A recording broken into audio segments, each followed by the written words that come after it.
탈무드에 보면 이런 이야기가 있습니다. 사람의 머릿속에는 두 개의 방이 있다고 합니다.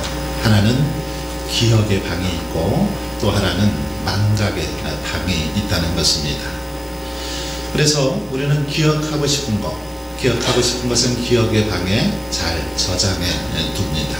그리고 잊어버리고 싶은 것은 망각의 방 속에 그렇게 집어넣는다는 것입니다. 그래서 어떤 일들을 잘 기억하기도 하고 또 어떤 일들을 쉽게 망각하기도 한다는 것입니다.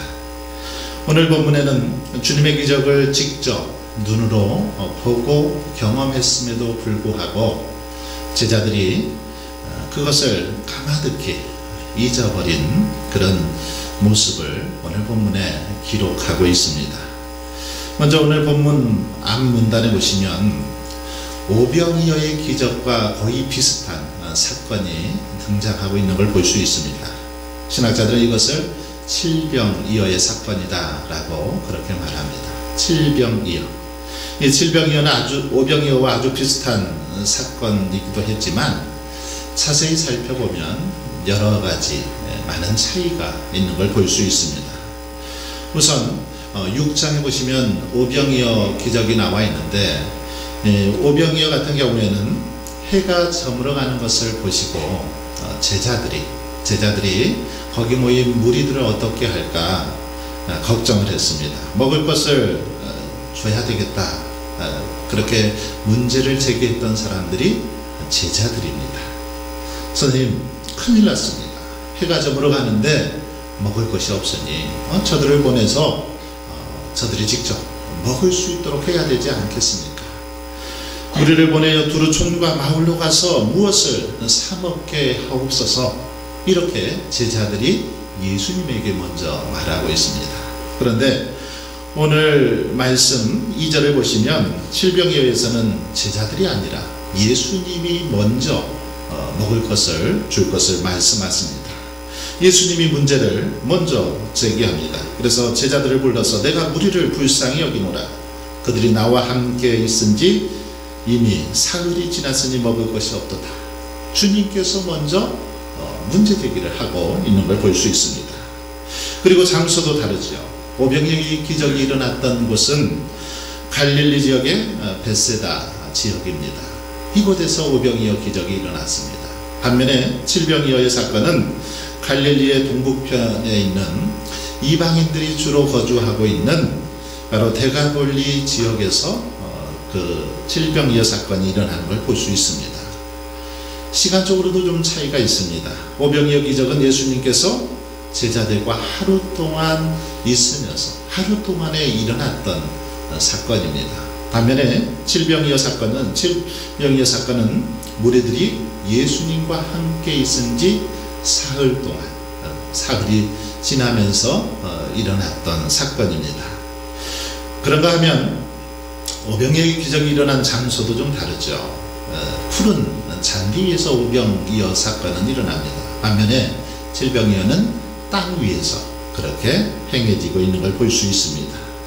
숫자적으로도 좀 차이가 있죠. 오병이어는 말 그대로 보리떡 5개와 물고기 2마리, 칠병이어는 물고기 2마리와 보리떡 7개입니다. 그리고 질병 나는 것도 다르죠. 기적을 베풀고 나는 것도 오병이어 같은 경우는 12광주리를 남겼습니다. 5,000명이 먹었죠.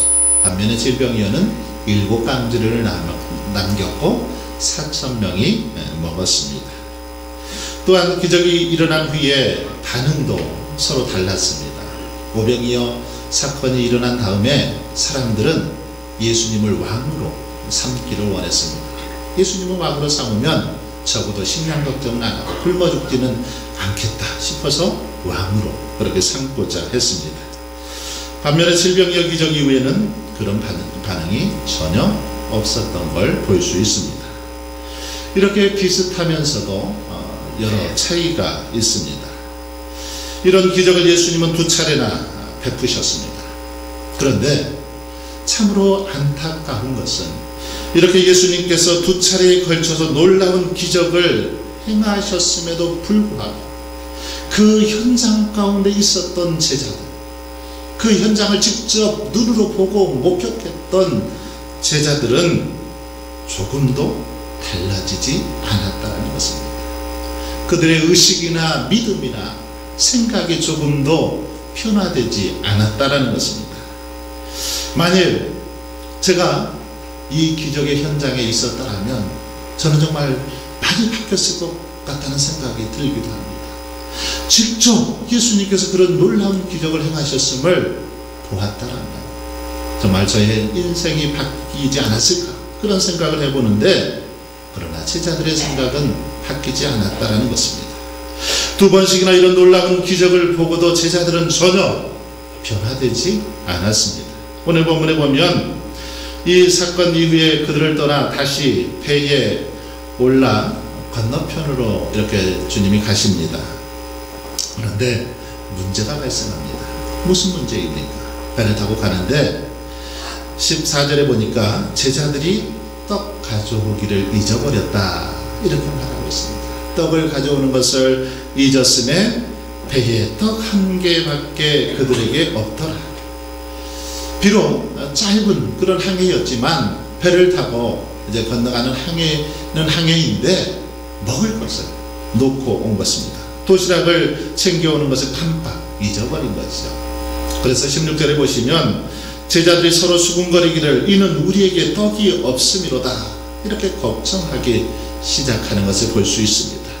야, 큰일 났다, 큰일 났어. 오늘 먹을 도시락을 깜빡 잊고 놓고 왔다. 그러면서 자기들끼리 옥신각신하면서 수군거리고 있었다라는 겁니다. 야, 큰일 났어. 어떻게 하면 좋아? 어떻게 하면 좋아? 자기들끼리 그렇게 이야기하고 있었다라는 겁니다. 그동안 오병이어와 칠병이어의 기적을 통해서 이들은 수차례 기적의 현장을 경험했습니다. 주님의 능력을 직접 보았다는 겁니다. 그러나 그럼에도 불구하고 지금 자기들에게 떡이 없다고 해서 걱정하고 수군거리고 있더라는 것입니다. 그들은 오병이어와 칠병이어의 기적을 통해서 주님은 무에서 유를 창조해 내시는 분이심을 분명하게 배웠습니다. 주님께서는 능치 못함이 없음을 알았다라는 것입니다. 배웠다라는 것입니다. 불가능을 가능케 하시는 분, 주님이 함께 하시면 어떤 어려움과 문제라도 반드시 해결하실 수 있는 분, 그것을 눈으로 보고 경험했습니다. 하지만 제자들은 이런 기적을 경험했음에도 불구하고 오늘 본문에 보면 여전히 근심하고 걱정하고 수군거리고 있는 걸 볼 수 있습니다.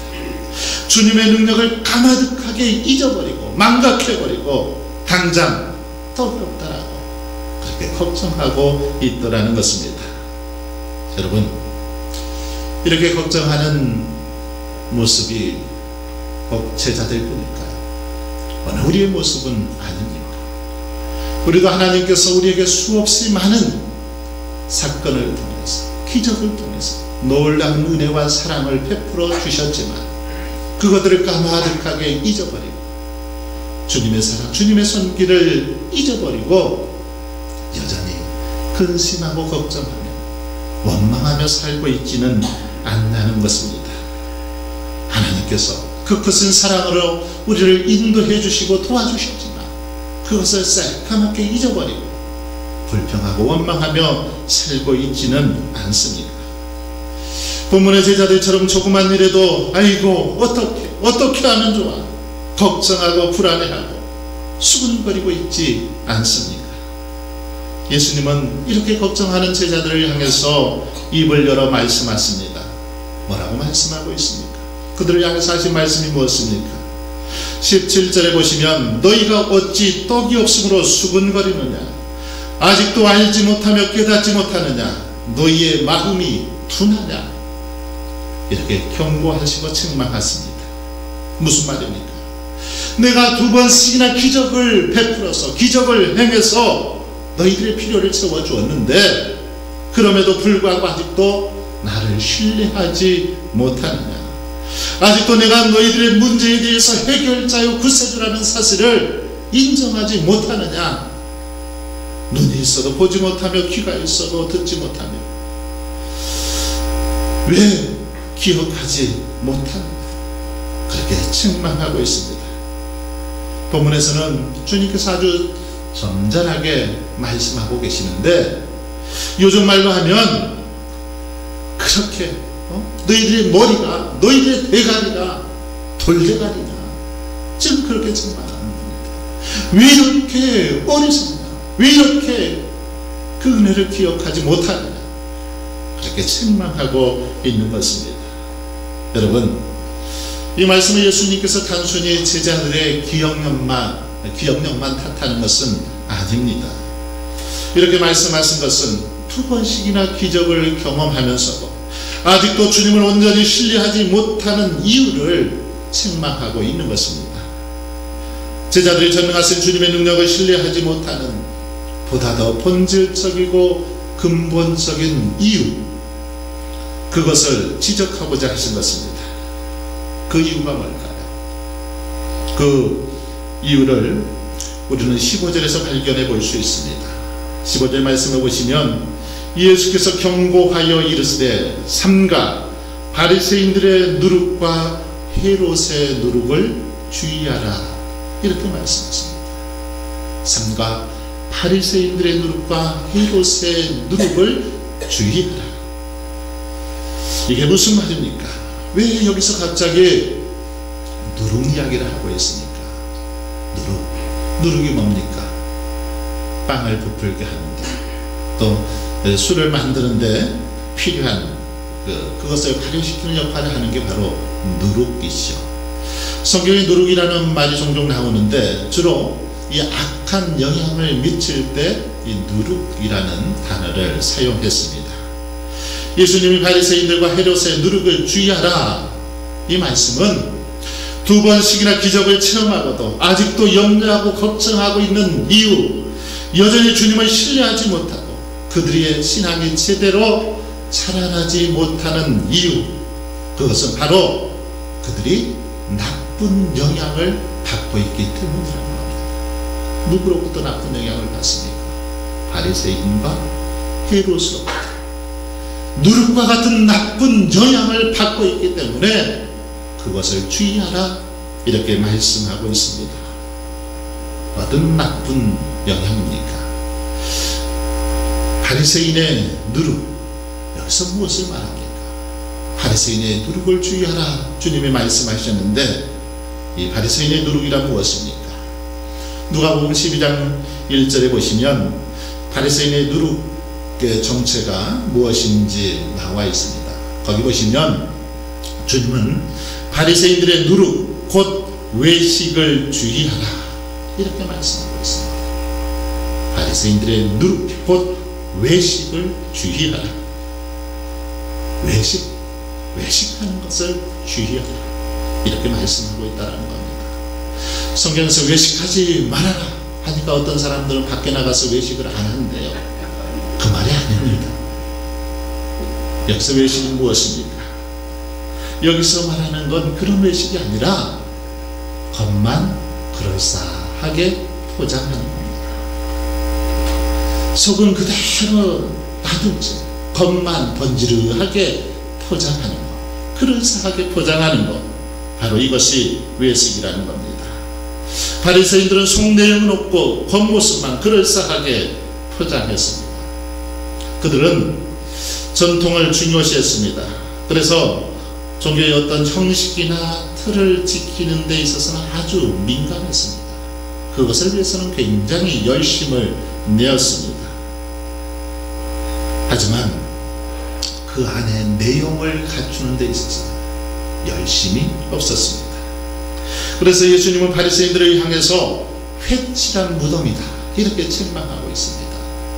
속에는 썩어 문드러지는 그 시체가 가득한데 겉은 회칠을 해서 칠을 해서 그렇게 화려하게 보이는 무덤과 같다라는 것입니다.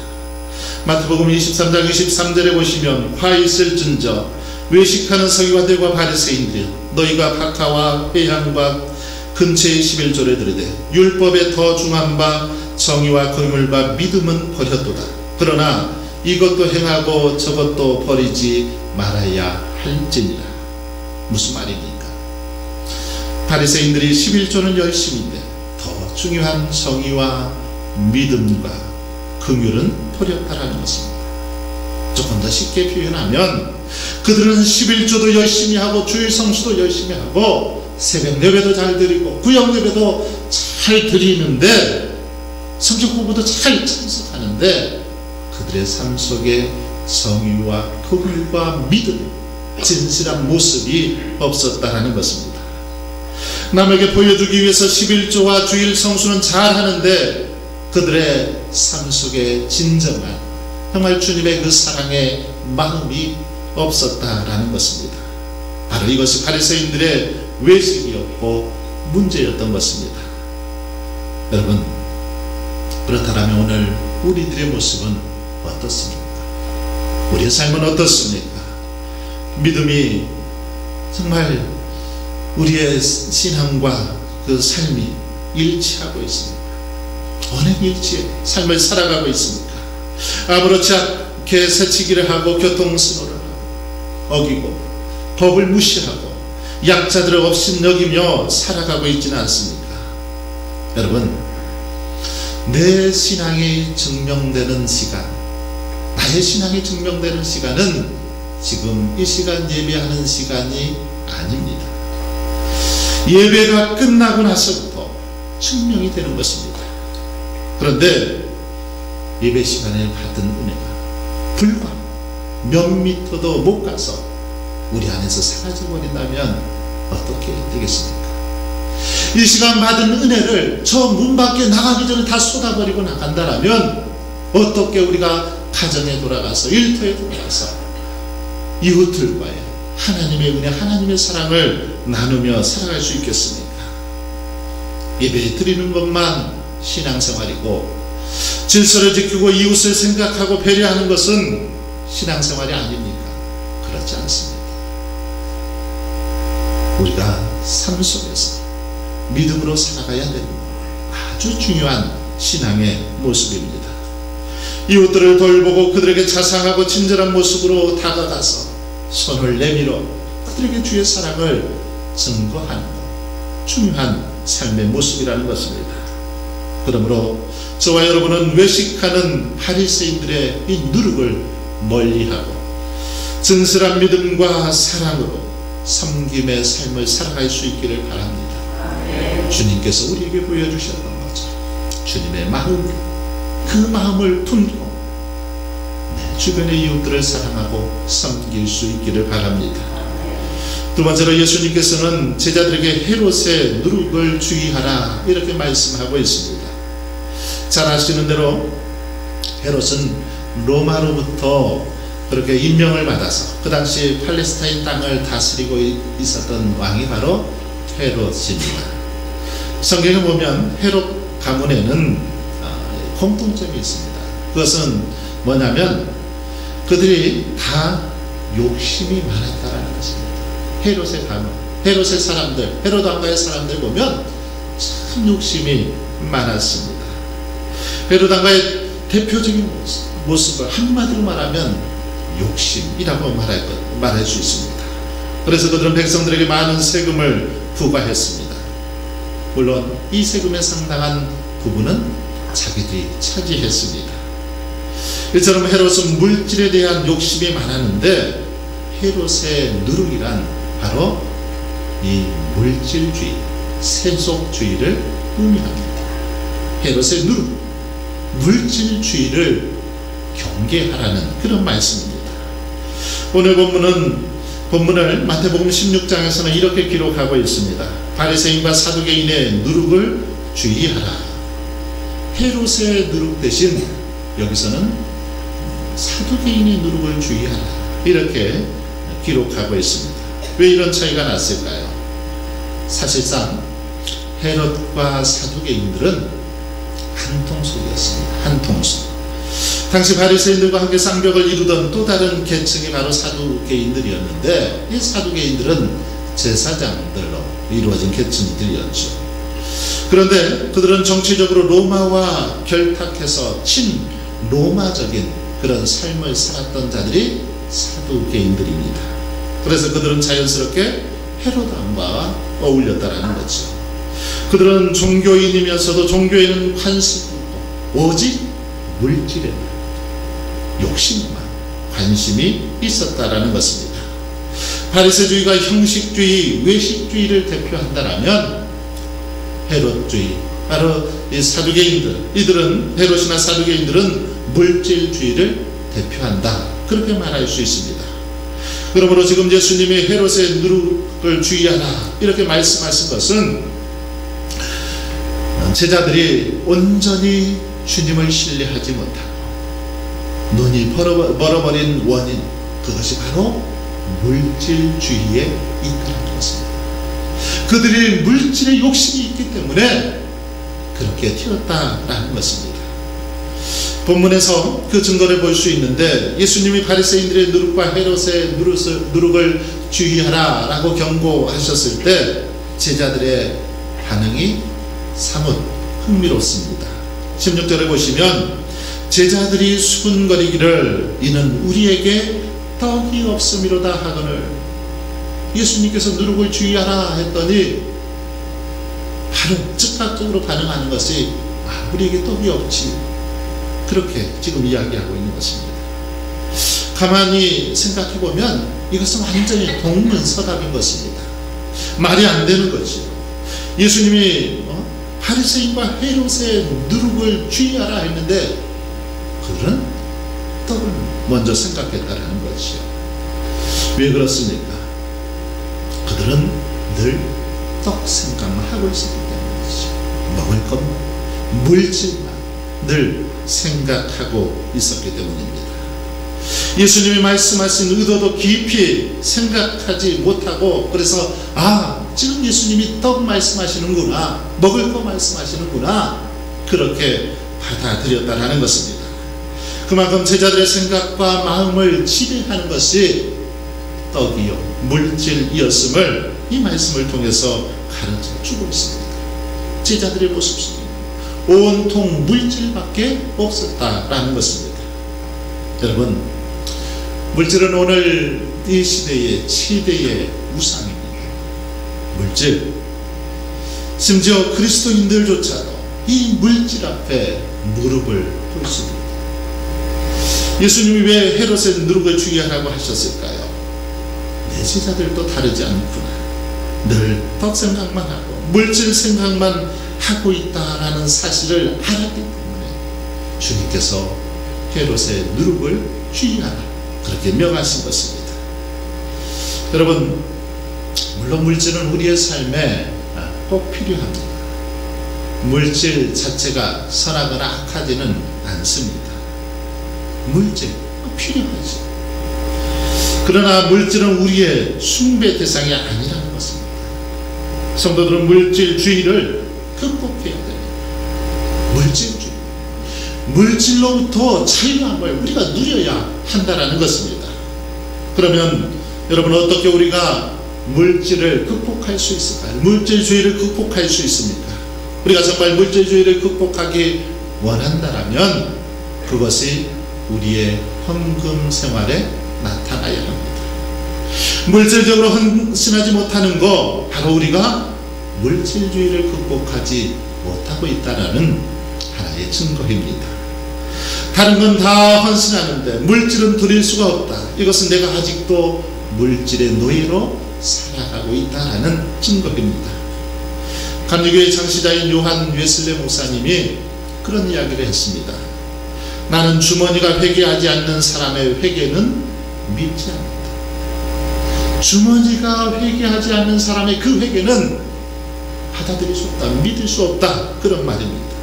그렇습니다. 한 사람이 정말 변했다, 온전히 회개했다 한다면 그것을 어떻게 알 수 있습니까? 그 사람이 사용하는 물질을 보면 알 수 있습니다. 그 사람이 물질을 어떤 곳에 쓰는가를 보면 알 수 있다는 거죠. 자기를 위해서, 자기의 정욕을 위해서, 자기 욕심만을 위해서 사용한다면 변화되지 못하고 합니다. 그러나 하나님의 나라를 위해서, 하나님의 뜻을 위해서, 어려운 이웃을 위해서 사용한다면 진정으로 변화된 모습인 것입니다. 여러분, 제자들은 물질 앞에 굴복되어 쩔쩔매고 있었습니다. 이 모습을 보고 예수님은 안타까운 마음을 금할 수가 없었습니다. 그래서 제자들을 향해서 이렇게 말씀하십니다. 18절을 보십시오. 너희가 눈이 있어도 보지 못하며 귀가 있어도 듣지 못하느냐, 또 기억하지 못하느냐. 여러분, 제자들이 보아야 할 것 무엇입니까? 바로 주님이었습니다. 그들 앞에 예수님이 지금 계셨습니다. 예수님이 어떤 분이십니까? 누구십니까? 예수님은 창조주 하나님이십니다. 전능하신 분이십니다. 무에서 유를 창조하시고 우리의 모든 필요를 채워주시는 분, 오병이어와 칠병이어 기적을 통해서 놀라운 기적을 베풀어 주신 분, 바로 주님이십니다. 하지만 그 주님이 자기들 앞에 계심에도 불구하고, 주님이 자기들 바로 앞에 서 있었음에도 불구하고 제자들은 그 주님을 잊어버렸다는 것입니다. 보지 못하고 먼저 떡을 생각하고 떡을 보았다라는 것입니다. 사랑하는 성도 여러분, 지금 여러분의 시선은 누구를 향하여 있습니까? 지금 여러분은 무엇을 바라보고 있습니까? 간절히 바라기는 살아계신 주님을 바라볼 수 있길 원합니다. 여러분, 전능하신 주님, 무에서 유를 창조하신 주님이 우리와 함께 하십니다. 보아와 같이 우리를 버려두지 않으시고 우리를 찾아오셔서 위로해 주십니다. 우리의 필요를 채워주십니다. 그러니 뭐가 걱정입니까? 무엇을 염려하십니까? 걱정할 이유가 없다는 것입니다. 주님이 함께 하신다면 우리는 다시 일어설 수 있습니다. 주님이 붙들어 주시면 우리가 다시금 일어나 걸을 수 있다는 것입니다. 주님이 함께 하시면 우리의 기도가 응답될 것입니다. 주님이 하시면 홍해바다가 열리듯이 우리 앞길도 환하게 열릴 줄 믿습니다. 그러므로 우리와 늘 함께 하시는 주님을 온전히 신뢰하시기를 바랍니다. 아직도 여러분 근심하고 있습니까? 아직도 깨닫지 못하고 있습니까? 그 주님을 다시금 붙잡을 수 있길 바랍니다. 전능하신 분, 우리의 모든 필요를 채워주시는 그분만을 바라보고 의지하며 살아갈 수 있길 바랍니다. 그런데 주님께서는 놀라운 기적과 은혜를, 오병이어 칠병이어의 기적을 우리의 삶에 베풀어 주실 줄 믿습니다. 이런 은혜가 함께 하시길 주의 이름으로 축원합니다.